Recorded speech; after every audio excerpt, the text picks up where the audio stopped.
साध संगत जग के बुलाओ। वाहिगुरू जी का खालसा वाहिगुरू जी की फतेह। जपजी साहब ਦੇ ਕਿਰਪਾ ਕਰ ਰਹੇ ਨੇ, ਕਿਉਂਕਿ ਇੱਥੇ ਆਪਾਂ ਨੂੰ ਨਾਲ ਹੁਕਮਨਾਮੇ ਦੀ ਕਥਾ ਕਰਨੀ ਜ਼ਰੂਰੀ ਹੈ। ਲੜੀਵਾਰ ਕਥਾ 'ਚ ਵੈਸੇ ਤਾਂ ਇਹ ਅਸੂਲ ਹੁੰਦਾ ਆਮ, ਹੁਕਮਨਾਮਾ ਹੀ ਸਿਰਫ ਲਿਆ ਜਾਂਦਾ, ਫਿਰ ਅੱਗੇ ਨਾ ਲੜੀਵਾਰ ਕਥਾ ਚੱਲ ਪੈਂਦੀ। ਇੱਥੇ ਸੰਗਤ ਦੀ ਹਮੇਸ਼ਾ ਹੀ ਮੰਗ ਰਹਿੰਦੀ ਕਿ ਅੱਜ ਦੇ ਹੁਕਮਨਾਮੇ ਦੀ ਕਥਾ ਵੀ ਨਾਲ ਕੀਤੀ ਜਾਵੇ, ਤਾਂ ਇੰਨਾ ਟਾਈਮ ਆਪਾਂ ਨੂੰ ਜਪਜੀ ਸਾਹਿਬ ਤੇ ਲੱਗਿਆ। ਨਹੀਂ ਤਾਂ ਆਮ ਇੱਕ ਮਹੀਨੇ ਵਿੱਚ ਸਵਾ ਮਹੀਨੇ ਜਪਜੀ ਸਾਹਿਬ ਦੀ ਕਥਾ ਦਾ ਭੋਗ ਪੈ ਜਾਂਦਾ। ਫਿਰ ਜੇ ਆਪਾਂ ਹੁਕਮਨਾਮੇ ਦੀ ਕਥਾ ਨੂੰ ਥੋੜੇ ਰੂਪ ਵਿੱਚ ਕਰਦੇ ਹਾਂ, ਫਿਰ ਮੈਨੂੰ ਨਹੀਂ ਸਵਾਦ ਆਉਂਦਾ।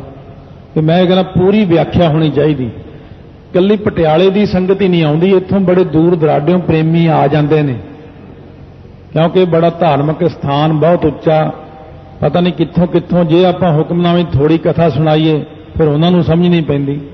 ਇਸ ਕਰਕੇ ਆਪਾਂ ਨੂੰ ਜਪਜੀ ਸਾਹਿਬ ਦੀ ਕਥਾ ਤੇ ਥੋੜੀ, ਨਾਲੇ ਆਪਣਾ ਕਿਹੜਾ ਲਿਮਿਟ ਦਾ ਟਾਈਮ ਹੈ ਵੀ ਆਪਾਂ ਨੇ ਅਗਲੇ ਮਹੀਨੇ ਫਿਰ ਇੱਥੋਂ ਦੁੱਖ ਨਿਵਾਰਨ ਸਾਹਿਬ ਤੋਂ ਕਥਾ ਬੰਦ ਹੋਣੀ। ਇੱਥੇ ਸਾਰੀ ਜ਼ਿੰਦਗੀ ਜਦ ਤੱਕ ਆਪਾਂ ਰਹਿਣਾ, ਸੰਸਾਰ ਨੇ ਰਹਿਣਾ, ਇੱਥੇ ਤਾਂ ਕਥਾ ਚੱਲਦੀ ਹੀ ਰਹਿਣੀ ਹੈ। ਜਦ ਆਪਾਂ ਨਾ ਵੀ ਹੋਵਾਂਗੇ ਤਾਂ ਫਿਰ ਹੋਰ ਅੱਗੇ ਆ ਜਾਣਗੇ ਕੋਈ, ਫਿਰ ਉਹ ਕਰਦੇ ਰਹਿਣਗੇ। ਇਹ ਤਾਂ ਲੜੀਵਾਰ ਕਥਾ ਚੱਲਦੀ ਰਹਿਣੀ ਹੈ। ਸੋ ਸਤਿਗੁਰੂ ਮਹਾਰਾਜ ਸੱਚੇ ਪਾਤਸ਼ਾਹ ਬਖਸ਼ਿਸ਼ਾਂ ਕਰ ਰਹੇ ਨੇ ਆਪਣੇ ਤੇ। ਕੱਲ ਆਇਆ ਸੀ ਕਿ ਸਤ ਸੁਹਾਣ ਸਦਾ ਮਨ ਚਾਓ। ਵਾਹਿਗੁਰੂ ਸਤ ਸਰੂਪ ਹੈ, ਸੁਹਾਣ ਚੇਤਨ ਸਰੂਪ ਹੈ, ਸਦਾ ਮਨ ਚਾਓ, ਚਾਓ ਚੜੇ ਰਹਿਣਾ ਆਨੰਦ ਸਰੂਪ। ਇਹ ਵਾਹਿਗੁਰੂ ਵਿੱਚ ਤਿੰਨ ਚੀਜ਼ਾਂ ਤਾਂ ਸਦਾ ਹੀ, ਤਿੰਨ ਉਹਦੀਆਂ ਅਵਸਥਾ ਸਦਾ ਹੀ ਕਾਇਮ ਰਹਿੰਦੀਆਂ ਨੇ। ਇਹ ਤਿੰਨ ਗੁਣ ਉਹਦੇ ਸਦਾ ਹੀ ਰਹਿੰਦੇ ਨੇ। ਕਹਿੰਦੇ ਸੋ ਮਹਾਰਾਜ ਸੋ ਕਿਰਪਾ ਕਰਕੇ ਦੱਸੋ ਵੀ ਇਹ ਪ੍ਰਮਾਤਮਾ ਨੇ ਜਦੋਂ ਸ੍ਰਿਸ਼ਟੀ ਸਾਜੀ ਹੈ ਉਦੋਂ ਦਾ ਕੋਈ ਵੇਲਾ ਵਕਤ ਕੁਛ ਕਿਸੇ ਗ੍ਰੰਥ ਵਿੱਚ ਲਿਖਿਆ ਹੋਵੇ ਜਾਂ ਕਿਸੇ ਨੂੰ ਪਤਾ ਹੋਵੇ ਤੇ ਤੁਸੀਂ ਦੱਸੋ ਸਾਨੂੰ। ਮਹਾਰਾਜ ਸੱਚੇ ਪਾਤਸ਼ਾਹ ਕਹਿਣ ਲੱਗੇ ਕਵਣ ਸੋ ਵੇਲਾ। ਵੇਲਾ ਕਿਹੜਾ ਸੀ ਉਦੋਂ? ਵੇਲਾ ਹਿੰਦੂ ਮਤ ਮੁਤਾਬਕ ਬੋਲਿਆ ਜਾਂਦਾ। ਵਕਤ ਕਵਣ ਮੁਸਲਮਾਨੀ ਅੱਖਰ ਵਕਤ। ਵਕਤ ਕਿਹੜਾ ਸੀ ਉਦੋਂ? ਵੇਲਾ ਕਿਹੜਾ ਸੀ?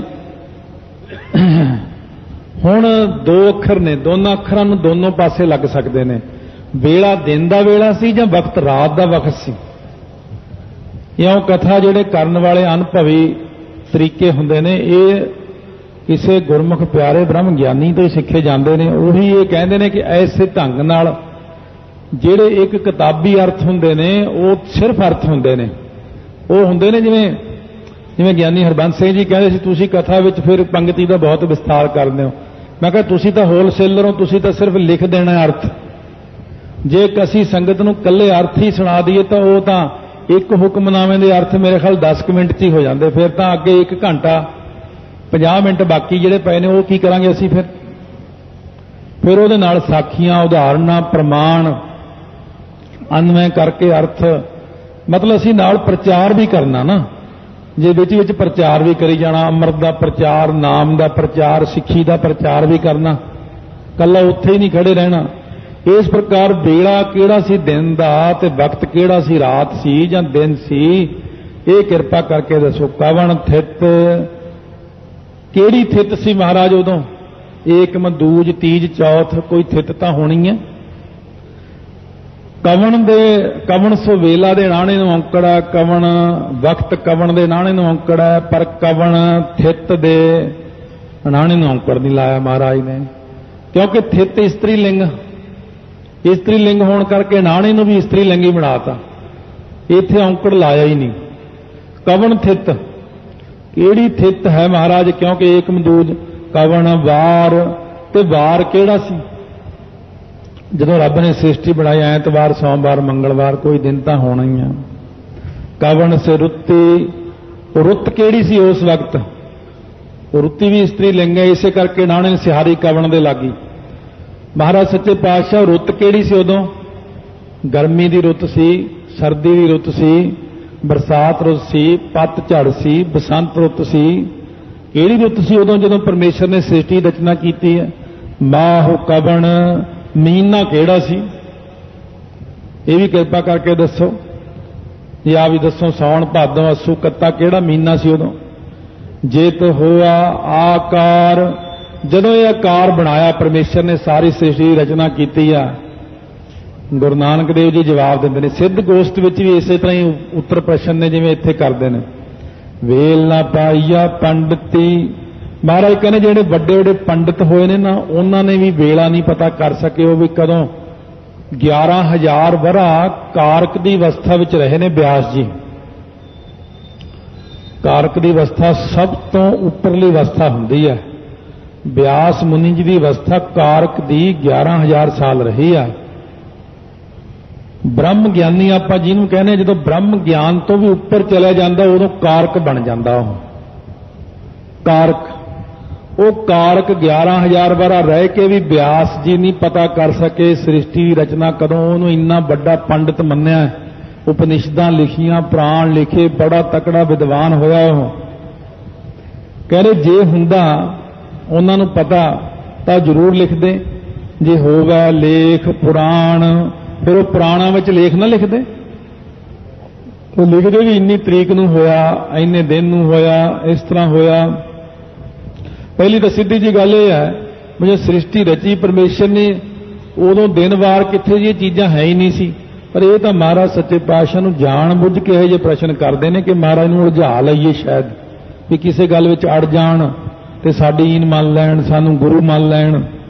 ਵਕਤ ਨਾ ਪਾਇਓ ਕਾਦੀਆਂ, ਜਿਹੜੇ ਕਾਜੀ ਸੀ ਉਹਨਾਂ ਨੇ ਵੀ ਵਕਤ ਪ੍ਰਾਪਤ ਨਹੀਂ ਕੀਤਾ, ਪਤਾ ਨਹੀਂ ਕਰ ਸਕੇ ਕਿਹੜਾ ਵਕਤ ਸੀ ਉਦੋਂ।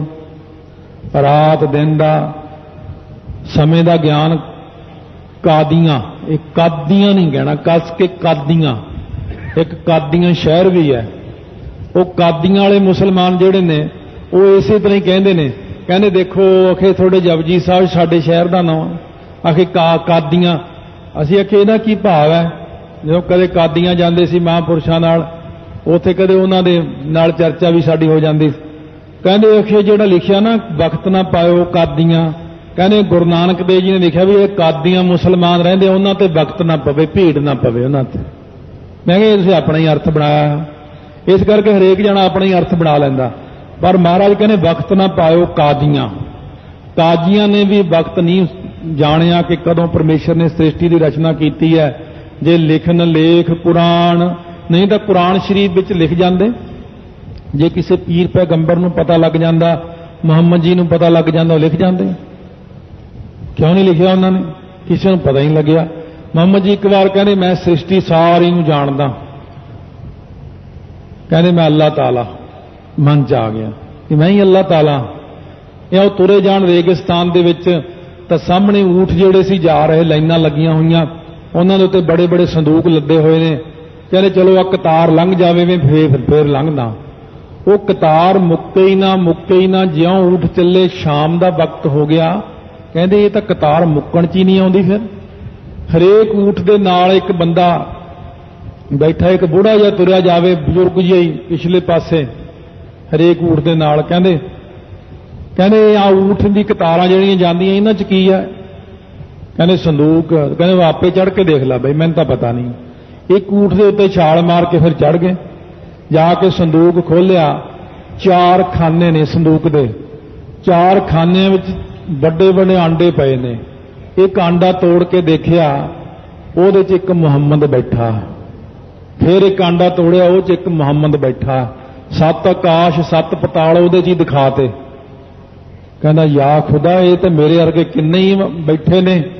ਉਸ ਵਕਤ ਆਕਾਸ਼ ਬਾਣੀ ਹੋਈ ਪਰਮਾਤਮਾ ਵੱਲੋਂ। ਕਹਿੰਦੇ ਤੂੰ ਆਪਣੇ ਆਪ ਨੂੰ ਸਮਝ ਲਿਆ ਅੱਲਾਹ ਤਾਲਾ ਤੂੰ, ਤੇਰੇ ਵਰਗੇ ਤਾਂ ਪਤਾ ਨਹੀਂ ਕਿੰਨੇ ਮੁਹੰਮਦ ਮੈਂ ਬਣਾ ਚੁੱਕਿਆ ਅੱਜ ਤੱਕ। ਕਹਿੰਦੇ ਤੂੰ ਆਪਣੇ ਆਪ ਨੂੰ ਅੱਲਾਹ ਕਿਵੇਂ ਸਮਝ ਲਿਆ? ਇਸ ਕਰਕੇ ਮਹਾਰਾਜ ਸੱਚੇ ਪਾਤਸ਼ਾਹ ਕਹਿੰਦੇ ਵਕਤ ਨਾ ਪਾਇਓ ਕਾਦੀਆਂ। ਜੇ ਲਿਖਣ ਲੇਖ ਕੁਰਾਨ, ਜੇ ਵਾਹਿਗੁਰੂ ਦਾ ਕੋਈ ਅੰਤ ਪਾ ਸਕਦਾ ਹੁੰਦਾ, ਗੁਰੂ ਨਾਨਕ ਦੇਵ ਜੀ ਨੂੰ ਆਪਾਂ ਪਰਮਾਤਮਾ ਰੂਪ ਕਹਿੰਦੇ ਆ। ਮਹਾਰਾਜ ਕਹਿੰਦੇ ਨਾਨਕ ਕਥਨਾ ਕਰੜਾ ਸਾਰ। ਕਹਿੰਦੇ ਉਹਦਾ ਕੋਈ ਅੰਤ ਨਹੀਂ ਹੈ। ਥਿਤ ਵਾਰ ਨਾ ਜੋਗੀ ਜਾਣੈ। ਜੋਗੀਓ ਤੁਸੀਂ ਵੀ ਨਹੀਂ ਜਾਣ ਸਕੇ, ਤੁਹਾਡੇ ਗੋਰਖੂਣੀ ਵੀ ਨਹੀਂ ਜਾਣ ਸਕੇ ਕਿਹੜੀ ਥਿਤ ਹੈ, ਕਿਹੜਾ ਵਾਰ ਹੈ। ਰੁੱਤ ਮਾਹੋ ਨਾ ਕੋਈ, ਨਾ ਕੋਈ ਰੁੱਤ ਨਾ ਮਹੀਨਾ, ਇਹਦਾ ਤੁਸੀਂ ਵੀ ਨਹੀਂ ਜਾਣ ਸਕੇ। ਆ ਗੋਰਖ ਇੰਨਾ ਵੱਡਾ ਆਪਣੇ ਆਪ 'ਚ ਬਣਿਆ ਹੋਇਆ, ਇਹਨੂੰ ਪੁੱਛ ਲਓ। ਆ ਬਾਲ ਗਦਾਈ ਨੂੰ ਪੁੱਛ ਲਓ, ਇਹਦੇ ਗੁਰੂ ਨੂੰ ਪੁੱਛੋ ਤਾਂ ਕਿਸੇ ਨੂੰ ਪਤਾ? ਕਹਿੰਦੇ ਨਾ ਮਹਾਰਾਜ ਸਾਨੂੰ ਤਾਂ ਪਤਾ ਨਹੀਂਗਾ। ਜਾ ਕਰਤਾ ਸਿਰਠੀ ਕਉ ਸਾਜੇ। ਮਹਾਰਾਜ ਕਹਿੰਦੇ ਜਾ ਕਰਤਾ ਅਕਾਲ ਪੁਰਖ ਵਾਹਿਗੁਰੂ ਸ੍ਰਿਸ਼ਟੀ ਨੂੰ ਸਾਜਦਾ ਨਾ, सिरठी ये ठट्ठे नाल है। आम पढ़ने वेले सृष्टि पढ़ जाते कई, सिरठी क्यों साजे, आपे जाने सोई सोई, वो अकाल पुरख आप ही जानदा, आपां नहीं जान सकते कि उन्हें सृष्टि की रचना कदों की, किवें कीती। ये साडे तो सारा कुछ बसों बाहर ही है, आपां इहदे बारे कुछ नहीं जान सकते, क्योंकि ये हुंदा संसार दे लोकां दा कर्म। एवें प्राप्त करी जानी, जनरल नॉलेज ही प्राप्त करी जानी, आओ किवें होया। जिहड़ा असली काम है वो कोई नहीं करता। असल काम नाम जपना, अपना बाणी पढ़नी, रहत रखनी, मर्यादा विच रहना, गुरु साहब की सेवा करनी। जे एवें कोई गुरुद्वारे मत्था टेक के कथा च तां मैं बहना नहीं, कीर्तन च नहीं बहना, तो उं इधर उधर घूमे जाना, आ किवें बनिया, ओ किवें बनिया, इधर उधर घूम घुमा के मुड़ गया। इस प्रकार आपां सृष्टि विच रहिंदे होया ये क्यों जानने की कोशिश करते हैं कि दुनिया कदों बनी, किवें बनी। अपनी तो उम्रां मुक जाणगियां, आपां नूं पता नहीं लगना। इस करके महाराज कहने जिहड़े करन वाला काम है ना उही करी जाओ, तुसीं बाकी दे काम रहण दिओ। सियाणियां दी कहावत तो लाभ लो कि अंब खाने आ कि पेड़ गिणने आ। जे पेड़ गिणन लगे तो भुखे मर जाएंगे आपां, पता नहीं किन्ने क पेड़ आ दुनिया च, अंब नहीं खा सकने अपना 5-4 भी। इस करके अंब खाओ, रस लो, एकाग्रता प्राप्त करो, अंत ना पाउण दा यतन करो। वाहेगुरु वाहेगुरु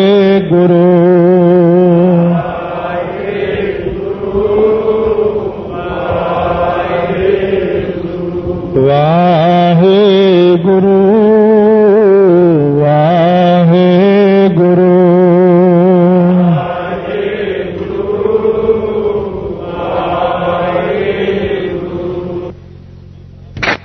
पावन पवित्र उपदेश कर रहे ने। बेनती कर दी सिद्धा ने कि महाराज आ सानू ज्ञान दिओ, किरपा करके दसो सानू कि अकाल पुरख वाहिगुरू ने सृष्टि की साजना किहड़े ढंग नाल कीती है, किहड़ा वेला किहड़ा वक्त सी उस वक्त। सो महाराज कहने सृष्टि उदों रची नहीं सी जदों वाहिगुरू ने बनाया ही नहीं सी दिन रात। जब आकार हो कश ना दृष्टेता, जो आकार दिखता ही नहीं सी तो आपां कहीए कि वाहिगुरू ने उदों किहड़ा दिन वार सी। उदों तो दिन वार है ही नहीं सीगे, उदों कुछ भी नहीं सी इत्थे। ते अकाल पुरख ने अपने इक्को संकल्प दे नाल ही सृष्टि की साजना कर दित्ती है।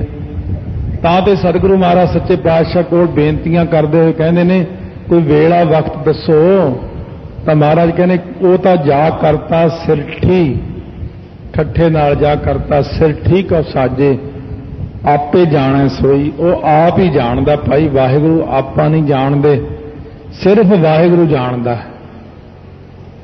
गुरु नानक साहब भी जानते, गुरु नानक साहब आप ही वाहिगुरू ने, पर सतगुरु महाराज निमरता सिखाते हैं, कहते आप ही अकाल पुरख नूं पता। सो कहने महाराज कुछ तो दसो। कहते केव कर आखा, किवें कर आखना करा, तुसीं दसो। कोई बोली होवे हो जी, कोई समा होवे। ये गल कहनी कठिन है क्योंकि सृष्टि समय विच है। ये तो हुण आ थोड़े जे चिर तो कैलेंडर बने ने, घड़ियां बणियां ने, टाइम मिनट सकिंट बने ने।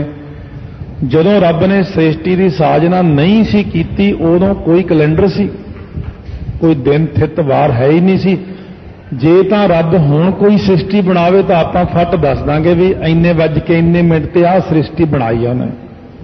हुण तां खैर आपां नूं पता, पर जदों इत्थे कुछ भी नहीं, जदों आप कल्ला ही कल्ला सी परमात्मा, तो कौन दस सकता है कि साला ही किवें मैं उहदी सलाहता कर सकदा हां, क्यों वरनी किवें वर्णन कर सकदा, अखरां राहीं बोल के लिख के किहड़े ढंग नाल वर्णन करां, कि जाना किवें जान सकदा हां, मन करके बुद्धि करके शरीर करके बोली करके कुछ भी नहीं कह सकदा मैं। कहने महाराज ये जिहड़े ब्रह्मा विष्णु महेश इन्हां नूं पता होवेगा, कहने इन्हां नूं नहीं पता। किव कर आखां, ब्रह्मा भी किवें कर कह सकदा है, किव सालाही विष्णु भी किवें कह सकदा है, ते ये जिहड़ा शिव जी है ये किवें वर्णन कर सकदा है, किवें जान सकदे आ कोई। ये तो सारे जाने बाद विच रचे ने। नानक आखण सब को आखै आखण नूं तां गुरु नानक देव जी कहने सारे कोई कह लैंदे ने एक दो एक सियाणा, एक तो एक सियाणा अपने आप च बनदा। हरेक अपने आप नूं कह लैंदा मैं सियाणा, मैनूं ज़्यादा पता। हरेक ग्रंथ विच ही लिखिया मैं बड़ा सियाणा, पर सियाणप किसी दे कोल नहीं है, किसी नूं ज्ञान नहीं है, किसी नूं ढंग तरीका नहीं है। इक्को ही गल जान लो, वड्डा साहिब वड्डी नाई, नाई तो भाव महिमा, वो अकाल पुरख की जिहड़ी महिमा है उसकी वडियाई है, वड्डी है। साहिब मालक ही भी वड्डा है। जिते ये खास विशेष अखर होंदे ने, साहिब अखर जिते भी आ गया उते सस्से नूं कन्ने नाल ही आउंदा है। साहिब साहिब इस प्रकार नहीं तो अपने दा साहिब है, साहिब कहने ज्यादा साहिब साहिब सस्से दे कन्ने नूं छड्ड के हाहे दी सियारी नूं छड्ड के साहब ना कहण लग जो। साहब साहिब वड्डा, साहिब वड्डी नाई, वड्डा है मालक, सारियां नालों वड्डा है। ਉਹਦੀ महिमा भी वड्डी है, ਉਹਦੀ शक्ति भी वड्डी है सारियां नालों। कीता जाका होवै, उसे ਦਾ ਹੀ ਕੀਤਾ ਹੋਇਆ ਹੁੰਦਾ ਸਾਰਾ ਕੁਝ। ਜੋ ਉਹ ਕਰਦਾ ਵਾਹਿਗੁਰੂ ਉਹੀ ਹੁੰਦਾ, ਦੂਸਰਾ ਕੁਝ ਹੁੰਦਾ ਹੀ ਨਹੀਂ। ਜਦੋਂ ਆਪ ਹੀ ਕਿਰਪਾ ਕਰਦੇ ਨੇ, ਆਪ ਹੀ ਸਾਰਾ ਕੁਝ ਬਣਾਉਣ ਵਾਲੇ ਨੇ, ਢਾਉਣ ਵਾਲੇ ਨੇ। ਨਾਨਕ ਜੀ ਕੋ ਆਪਾ ਜਾਣੈ, महाराज कहने जे को मैं कहे भी मैं आपू सब कुछ जानता हाँ, मैं तो आप ही जानता सब कुछ, मैनू सब पता है वाहिगुरू बारे। पप्पे नूं कनौड़ा है आपा, ये असल विच अखर पता की है, आड़े नूं कन्ना पप्पा, ऊड़े नूं औंकड़ आपा। असल विच आपां आम बोली च कई बार इन्हां अखरां नूं लोकां नूं वरतदिआं देखदे आ, वो फलाना कहना मैं तो आपू ही जानदा सब कुछ। आपू ये देसी जी बोली है। आपो ये फिर महाराज ने कनौड़ा ला के उन्होंने आपो बनाता। नानक जी को आपो जाना, जे कोई कहे मैं तो अपने आप ही जानदा, मैनू किसी के ज्ञान की लोड़ नहीं, मैं सब जानदा हाँ, अगे गया न सो है। वो अगे सचखंड दे च अकाल पुरख के दर दे उत्ते सोभनेक नहीं हुंदा, उन्होंने बशर्मी उठाउणी पैंदी, अगे जाके शर्म आउंदी है। महाराज पूछणगे क्यों भी तू जानदा सारा कुछ, फिर उत्थे जाके नीवी पै जानी है, उत्थे कुछ नहीं कह सकना। ये किवें कह सकदा कि मैं जानदा हाँ? कौन की जानदा है? किसी नूं की पता किसी बारे? परमात्मा बारे कौन जान सकदा? आपां तां परमात्मा की सृष्टि का भेत ही नहीं आउंदा, कीड़ियां का भेत नहीं। जिवें कोई कीड़ा मरिया पिया सी, सुख बड़ा सियाणा बंदा किसी वैद कोल बैठा कहता आ जिहड़ा कीड़ा ये रब ने फालतू जिहा बनाया, एवें ना कोई काम ना वास्ता इहदा।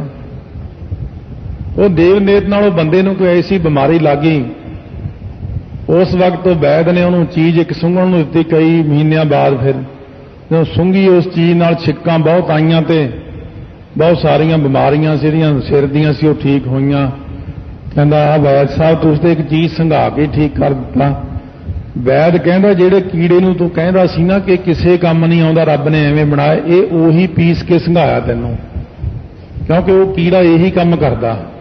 दवाइयां विच तां बहुत सारे कीड़े काम करदे ने। तो इस करके सियाणप जिहड़ी आ वो बंदे दी काम नहीं करदी कि फलानी चीज़ काम नहीं आउंदी, किते फलानी चीज़ रब ने एवें बनाती। महाराज कहने मैं कोई चीज़ सृष्टि च फालतू नहीं बनाई, कोई मैं काम गलत नहीं किया, कदे ना कहो कि रब ने आ काम गलत किया। इन्हां कामां पिछे बहुत मार पैंदी है। जे कोई ये कहे कि गुरु तेग बहादुर साहब ने आ काम ठीक नहीं किया, की लोड़ सी उन्हां नूं सिर देण दी। ये गल एक बार हो गई सी ऐसी मेरे कोलों भी। फिर किसी महात्मा ने कहा, कहते तू एक बार इउं बोलिया सी। मैं कहा हाँ, कहते फिर माफी मंगनी पैनी है। महाराज नाराज ने। सो इस करके महाराज को फिर अरदास बेनती करके किसी भी महाराज की करनी नूं नहीं आपां निंदना, ये ध्यान रखना। जो कीता सच्चे पातशाह ने ठीक किया, बस यही कहना जो उन्होंने किया ठीक किया, उन्होंने कुछ गलत नहीं किया, वो भुल्लणहार नहीं है। क्यों अपने मन के अंदर गुरु साहब ते विश्वास रखना कि महाराज ने जो किया अपनी मौज विच किया, जो किया सो ठीक किया, साडे सतगुरु ने कुछ गलत नहीं किया। और दूजे ने भी कदे कहण नहीं देना है। जे कोई कहे कि महाराज ने आ काम नहीं ठीक किया, ਇਹਦੇ ਵਿੱਚ ਵੀ ਗੁਨਾਹਗਾਰ ਹੋ ਜਾਂਦੇ ਆਪਾਂ। ਇਉਂ ਨਹੀਂ ਕਹਿਣਾ ਕਦੇ ਮਹਾਰਾਜ ਨੇ ਠੀਕ ਨਹੀਂ ਕੀਤਾ, ਮਹਾਰਾਜ ਨੇ ਸਭ ਠੀਕ ਕੀਤਾ। ਪਾਤਾਲਾ ਪਾਤਾਲ ਲਖ, ਆਗਾਸਾ ਆਗਾਸ, ਲੱਖਾਂ ਹੀ ਪਤਾਲ ਤੇ ਲੱਖਾਂ ਹੀ ਆਕਾਸ਼ ਬਣਾਏ ਨੇ ਪ੍ਰਮਾਤਮਾ ਨੇ। ਇਸ ਗੱਲ ਦੇ ਉੱਤੇ ਹੀ ਰੌਲਾ ਪਿਆ ਸੀ ਬਗਦਾਦ ਦੇ ਪੀਰ ਨਾਲ, ਜਦੋਂ ਗੁਰੂ ਨਾਨਕ ਦੇਵ ਜੀ ਨੇ ਪਿਆਰ ਨਾਲ ਉੱਚੀ ਧੁਨ ਵਿੱਚ ਜਪਜੀ ਸਾਹਿਬ ਪੜ੍ਹਦਿਆਂ ਕਿਹਾ ਸੀ ਪਾਤਾਲਾ ਪਾਤਾਲ ਲੱਖ, ਆਗਾਸਾ ਆਗਾਸ। ਬਗਦਾਦ ਦੇ ਪੀਰ ਵਾਲਾ ਚੇਲਾ ਜਿਹੜਾ ਉਹਦਾ ਜਾ ਕੇ ਦੱਸਿਆ ਉੱਥੇ ਕੋਈ ਬਾਹਰੋਂ ਆਏ ਹੋਏ ਨੇ, ਕੁਫਰ ਤੋਲਿਆ ਉਹਨਾਂ ਨੇ, ਲੱਖਾਂ ਆਕਾਸ਼ ਲੱਖਾਂ ਪਤਾਲ ਕਹੇ। ਸੋ ਆ ਕੇ ਜਦੋਂ ਮਹਾਰਾਜ ਤੇ ਕਿੰਤੂ ਪ੍ਰੰਤੂ ਕੀਤਾ, ਕਾਫੀ ਕਰੋੜੇ ਮਾਰਨ ਤੱਕ ਗਏ। ਫਿਰ ਮਹਾਰਾਜ ਨੇ ਬਾਹਾਂ ਹੀ ਖੜਾਤੀਆਂ ਉਹਨਾਂ ਦੀਆਂ ਉੱਥੇ ਹੀ। ਫਿਰ ਮਹਾਰਾਜ ਨੇ ਕਿਹਾ ਕਿ ਕਿਸ ਗੱਲੋਂ ਖਫਾ ਹੁੰਦੇ ਹੋ? ਕਹਿੰਦੇ ਤੁਸੀਂ ਇਹ ਝੂਠ ਬੋਲਿਆ ਪਾਤਾਲਾ ਪਾਤਾਲ ਲੱਖ, ਆਗਾਸਾਂ ਆਗਾਸ। ਮਹਾਰਾਜ ਕਹਿੰਦੇ ਕਿਉਂ ਝੂਠ ਕਿਵੇਂ ਬੋਲਿਆ? ਕਹਿੰਦੇ ਮੁਹੰਮਦ ਜੀ ਨੇ 7 ਆਕਾਸ਼ 7 ਪਤਾਲ ਕਹੇ ਨੇ। ਕਹਿੰਦੇ ਭਾਈ ਉਹਨਾਂ ਨੇ ਉਹਨੇ ਦੇਖੇ ਨੇ, ਮੈਂ ਜ਼ਿਆਦਾ ਦੇਖੇ ਨੇ, ਮੈਂ ਜਿੰਨੇ ਦੇਖੇ ਮੈਂ ਉਹਨੇ ਕਹੇ ਨੇ। ਕਹਿੰਦੇ ਸਾਨੂੰ ਯਕੀਨ ਨਹੀਂ ਆਉਂਦਾ। ਫਿਰ ਉਹਦੇ ਲੜਕੇ ਨੂੰ ਲੈ ਕੇ ਗਏ ਮਹਾਰਾਜ, ਸੁਰਤੀ ਦੀ ਸਵਾਰੀ ਕਰਾ ਕੇ, ਲੱਖਾਂ ਆਕਾਸ਼ ਲੱਖਾਂ ਪਤਾਲ ਅੱਖ ਫੁਰਕ ਵਿੱਚ ਸਭ ਦਿਖਲਾਈ। ਕਹਿੰਦਾ ਮਹਾਰਾਜ ਮੈਂ ਤਾਂ ਦੇਖ ਦੇਖ ਕੇ ਥੱਕ ਗਿਆ, ਚਲੋ ਚੱਲੀਏ। ਵਾਪਸ ਆ ਗਿਆ, ਕੌਲਾ ਪ੍ਰਸ਼ਾਦ ਦਾ ਭਰਿਆ ਹੋਇਆ ਬਾਟਾ ਨਾਲ ਲਿਆਂਦਾ। ਹਰੇਕ ਥਾਂ ਗੁਰੂ ਨਾਨਕ ਦੀ ਸੰਗਤ, ਜਿੱਥੇ ਜਾਂਦੇ ਨੇ ਸੰਗਤ ਹੀ ਸੰਗਤ, ਸੰਗਤ ਹੀ ਸੰਗਤ ਹੈ, ਹਰ ਥਾਂ ਸੰਗਤ। ਤਾਂ ਉਸ ਵਕਤ ਆਪਣੇ ਪਿਤਾ ਨੂੰ ਕਹਿਣ ਲੱਗਿਆ ਉਹਦਾ ਲੜਕਾ, ਕਹਿੰਦਾ ਪਿਤਾ ਜੀ ਇਹ ਤਾਂ ਅੱਲਾਹ ਤਾਲਾ ਆਪ ਹੈ, ਇਹ ਤਾਂ ਮੈਨੂੰ ਘੁਮਾ ਕੇ ਲਿਆਏ ਨੇ ਸਾਰਿਆਂ ਥਾਂ ਤੇ, ਵਾਕਈ ਸੱਚੀ ਗੱਲ ਹੈ। ਓੜਕ ਓੜਕ ਭਾਲ ਥੱਕੇ, ਓੜਕ ਭਾਲ ਓੜਕ ਥੱਕੇ, ਓੜਕ ਅੰਤ ਨੂੰ ਭਾਲ ਭਾਲ ਕੇ ਅੰਤ ਨੂੰ ਸਾਰੇ ਥੱਕ ਗਏ ਨੇ। ਭਾਲ ਭਾਲ ਕੇ ਅਖੀਰ ਆਪਣੇ ਦਿਮਾਗ ਦੀਆਂ ਕਾਢਾਂ ਨਾਲ ਖੋਜਾਂ ਨਾਲ ਸਾਰੇ ਥੱਕ ਜਾਂਦੇ ਨੇ। ਪਿੱਛੇ ਸਾਰੇ ਥੱਕੇ ਨੇ, ਹੁਣ ਸਾਰੇ ਥੱਕ ਗਏ ਨੇ, ਆਉਣ ਵਾਲੇ ਸਮੇਂ 'ਚ ਥੱਕ ਜਾਣਗੇ। ਕਿਸੇ ਨੂੰ ਕੋਈ ਅੰਤ ਨਹੀਂ ਆਉਣਾ। ਵੇਦ ਕਹਿਣ ਇੱਕ ਬਾਤ, ਵੇਦ ਵੀ ਇੱਕੋ ਹੀ ਗੱਲ ਕਹਿੰਦੇ ਨੇ, ਨੇਤ ਨੇਤ ਕਥੰਤ ਵੇਦਾ ਬੇਅੰਤ ਹੈ ਬੇਅੰਤ ਹੈ। ਇਉਂ ਹੀ ਕਹਿ ਕੇ ਖਹਿੜਾ ਛਡਾਉਣਾ ਪੈਂਦਾ ਉਹਨਾਂ ਨੂੰ ਵੀ। ਉਹ ਕਹਿੰਦੇ ਕੋਈ ਵਾਹਿਗੁਰੂ ਦਾ ਅੰਤ ਨਹੀਂ, ਪਰਮੇਸ਼ਰ ਜੀ ਦਾ। ਸਹਸ 18 ਹੈ ਕਹਿਣ ਕਤੇਬਾ, ਸਹਸ 1000 ਨੂੰ ਕਹਿੰਦੇ ਨੇ, 18 ਹੋ ਗਏ।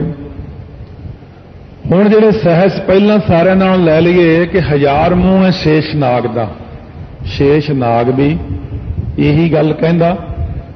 ਸਹਸ 18 ਹੈ, 18000 ਆਲਮ ਫਾਜ਼ਲ ਹੈ ਮੁਸਲਮਾਨਾਂ ਦੇ ਵਿੱਚ ਵਿਦਵਾਨ ਹੋਇਆ, ਉਹ ਵੀ ਇਹੀ ਗੱਲ ਕਹਿੰਦੇ ਨੇ।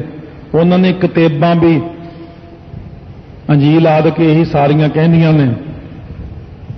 ਫਿਰ ਸਹਸ 18 ਹੈ, 1000 ਮੂੰਹ ਵਾਲਾ ਸ਼ੇਸ਼ਨਾਗ ਤੇ 18 ਗੋਤਾਂ ਦੇ ਬ੍ਰਾਹਮਣ ਵੀ ਇਹੀ ਗੱਲ ਕਹਿੰਦੇ ਨੇ। ਮਹਾਭਾਰਤ ਦੇ 18 ਪਰਬ ਵੀ ਇਹੀ ਗੱਲ ਕਹਿੰਦੇ ਨੇ। ਇਸੇ ਪ੍ਰਕਾਰ ਜਿੰਨੇ ਤੇ ਵੀ 18 ਅੱਖਰ ਆ ਗਿਆ, 18 ਸਾਰੇ ਇਹੀ ਕਹਿੰਦੇ ਨੇ, 1000 ਵੀ ਇਹੀ ਕਹਿੰਦੇ ਨੇ। ਜਿੰਨੇ ਮਰਜ਼ੀ ਲੈ ਲਓ ਕਿ ਅਸੀਂ ਤਾਂ ਥੱਕ ਚੁੱਕੇ ਹਾਂ, ਸਾਨੂੰ ਤਾਂ ਉਹਦਾ ਕੋਈ ਅੰਤ ਨਹੀਂ, ਕੋਈ ਸਿਰਾ ਨਹੀਂ ਮਿਲਿਆ। ਅਸਲੂ ਇੱਕ ਧਾਤ, ਅਸਲ ਵਿੱਚ ਤਾਂ ਇੱਕ ਪਰਮਾਤਮਾ ਹੀ ਹੈ ਸਾਰੇ ਪਾਸੇ, ਬਾਕੀ ਤਾਂ ਸਾਰੀ ਜਿੰਨੀ ਦ੍ਰਿਸ਼ਟੀ ਚ ਆਉਂਦੀ ਹੈ ਧਾਤ ਮਾਇਆ ਹੀ ਹੈ। ਇਹ ਅਸਲੂ ਇੱਕ, ਅਸਲ ਵਿੱਚ ਤਾਂ ਇੱਕੋ ਹੀ ਪਰਮਾਤਮਾ ਹੈ। ਧਾਤ ਦਾ ਅਰਥ ਹੈ ਮਾਇਆ, ਧਾ ਜਾਣ ਵਾਲੀ। ਅਸਲੂ, ਅਸ ਘੋੜੇ ਦਾ ਲੂ ਜਿੰਨਾ ਕੁ ਵਾਲ ਹੁੰਦਾ ਇੱਕ, ਇੰਨੀ ਕੁ ਮਾਇਆ ਉਹਦੇ ਵਿੱਚ। ਘੋੜੇ ਦੇ ਵਾਲ ਸਾਰੇ, ਕਿੰਨਾ ਵੱਡਾ ਘੋੜਾ, ਤਿਲਕ ਜਿੰਨੀ ਤਾਂ ਮਾਇਆ ਹੈ ਪਰਮੇਸ਼ਰ ਦੇ ਵਿੱਚ। ਮਾਇਆ ਤਾਂ ਬਹੁਤ ਸੂਖਮ ਜੀ ਚੀਜ਼ ਹੈ, ਉਹਦੇ ਵਿੱਚ ਤਾਂ ਕੁਛ ਵੀ ਨਹੀਂ ਉਹਦੇ ਸਾਹਮਣੇ, ਉਹ ਬਹੁਤ ਬਰੀਕ ਹੈ। ਲੇਖਾ ਹੋਏ ਤਾਂ ਲਿਖੀਆ, ਲੇਖਾ ਹੋਏ ਵਿਨਾਸ਼। ਕਹਿੰਦੇ ਫਿਰ ਲਿਖ ਕੇ ਸਮਝ ਲੈਂਦੇ ਆਪਾਂ, ਲਿਖ ਕੇ ਦੇਖ ਲੈਂਦੇ ਆ। ਮਹਾਰਾਜ ਕਹਿੰਦੇ ਪਹਿਲਾਂ ਵੀ ਤੁਹਾਨੂੰ ਕਿਹਾ ਸੀ ਕਿ ਜਿਹੜੇ ਮੱਥੇ ਦੇ ਲੇਖ ਨੇ ਇਹਨਾਂ ਨੂੰ ਕੋਈ ਲਿਖ ਸਕਦਾ? ਜੀ ਜਾਤ ਰੰਗਾਂ ਕੇ ਨਾਮ ਸਭਨਾ ਲਿਖਿਆ ਬੁੜੀ ਕਲਾਮ। ਇਹ ਲੇਖਾ ਲਿਖ ਜਾਣਾ, ਕੋਈ ਲੇਖਾ ਲਿਖਿਆ ਕੀਤਾ ਹੋਏ ਕੋਈ ਲਿਖ ਸਕਦਾ? ਕੋਈ ਬੰਦਾ ਸਾਰੀ ਜ਼ਿੰਦਗੀ ਲਿਖਦਾ ਰਹੇ, ਉਹ ਅੰਤ ਨੂੰ ਲਿਖਣ ਵਾਲਾ ਹੀ ਨਾਸ ਹੋ ਜਾਂਦਾ। ਭਾਵੇਂ ਕਿਸੇ ਦੀ ਲੱਖਾਂ ਸਾਲ ਉਮਰ ਹੋਵੇ, ਉਹ ਵੀ ਨਾਸ ਹੋ ਜਾਂਦਾ। ਉਹ ਵੀ ਪਰਮਾਤਮਾ ਬਾਰੇ ਖੋਜ ਨਹੀਂ ਕਰ ਸਕਿਆ, ਨਾ ਕਰ ਸਕੇਗਾ ਕੋਈ। कहने महाराज फिर वो अंत किवें पाईए? नानक वड्डा आखीए। महाराज सच्चे पातशाह कहने ये तो सारे ही वड्डा कहते ने उन्होंने। सुन वड्डा आखा सब कोई, केवड़ वड्डा डीठा होए, कीमत पाए ना कहया जाए, कहने वाले तेरे रहे समाए। ਜਿਹੜੇ ਕਹਿਣ ਵਾਲੇ ਨੇ ਉਹਦੇ ਵਿੱਚ ਹੀ ਸਮਾ ਜਾਂਦੇ ਨੇ। ਵੱਡੇ ਮੇਰੇ ਸਾਹਿਬਾ ਗਹਿਰ ਗੰਭੀਰਾ ਗੁਣੀ ਗਹੀਰਾ, ਕੋਈ ਨਾ ਜਾਣਾ ਤੇਰਾ ਕੇਤਾ ਕੇਵੜ ਚੀਰਾ। ਸਭ ਸੁਰਤੀ ਮਿਲ ਸੁਰਤ ਕਮਾਈ, ਸਭ ਕੀਮਤ ਮਿਲ ਕੀਮਤ ਪਾਈ, ਗਿਆਨੀ ਧਿਆਨੀ ਗੁਰ ਗੁਰ ਹਾਈ, ਕਹਿਣ ਨਾ ਜਾਈ ਤੇਰੀ ਤਿਲ ਵਡਿਆਈ। ਤਿਲ ਜਿੰਨੀ ਵੀ ਤੇਰੀ ਮਹਿਮਾ ਨਹੀਂ ਕੋਈ ਕਹਿ ਸਕਿਆ। ਨਾਨਕ ਵੱਡਾ ਆਖੀ ਹੈ, ਕਹਿਣ ਨੂੰ ਤਾਂ ਸਾਰੇ ਉਹਨੂੰ ਵੱਡਾ ਕਹੀ ਜਾਂਦੇ ਨੇ। आपे जाना आप, वो वाहिगुरु तो आपे ही जानदा अपने स्वरूप नूं कि मैं किन्ना क वड्डा, मेरा किन्ना क विस्तार है। उस दे भेद नूं अज तक कोई पा ही नहीं सकिया। भेद पाउणा ही इह ढंग दा मुश्किल है कि जिहड़ा भी बंदा भेद पाउंदा है, तू करता तू हुआ मुझ में रहा ना हूं। जे आपां भी भेद पाउण लगीए, जे कहीए वाहिगुरु दा भेद पाउणा, वाहिगुरु वाहिगुरु वाहिगुरु करदे आपां भी उसे दा ही रूप हो जावांगे। मुड़ के फिर आपां किहदा भेद पावांगे? जिहड़ा भी भेद पाउण लग्या उही उहदे च लीन हो गया, उहदा कोई भेद पा ही नहीं सकिया। इस करके महाराज कहंदे ये तां एवें एक फजूल दी गल है लोकां दी कि रब दा भेद पाउणा है। रब दा भेद पाउण लई तैनूं नहीं बनाया, तैनूं तां असीं बनाया गोबिंद मिलन की तेरी बरिया। क्योंकि दुनिया फजूल काम ज्यादा करती है, चंगे काम घट करती है। मनुख की जिहड़ी मुख चीज है, मनुख नूं जन्म ही इसे करके दिता। 84 लाख जून में श्रोमणी बनाया ही इसे करके है कि भई प्राप्त मानुख दे रिया, गोबिंद मिलन की तेरी बरिया। परमात्मा नूं मिलन दी तेरी बारी है, ये तेरा अवसर, ये तेरी बार घट भीतर। तू देख विचार, मन दे अंदर विचार करके देख कि बस हुणे ही मौका है, फिर मौका ये नहीं मिलना, फिर तैनूं ऐसी संगत नहीं मिलनी। हुण मौका है, हुण वाहिगुरू अकाल पुरख दा नाम जप के अपने जीवन नूं सफला कर लै। वाहिगुरू वाहिगुरू।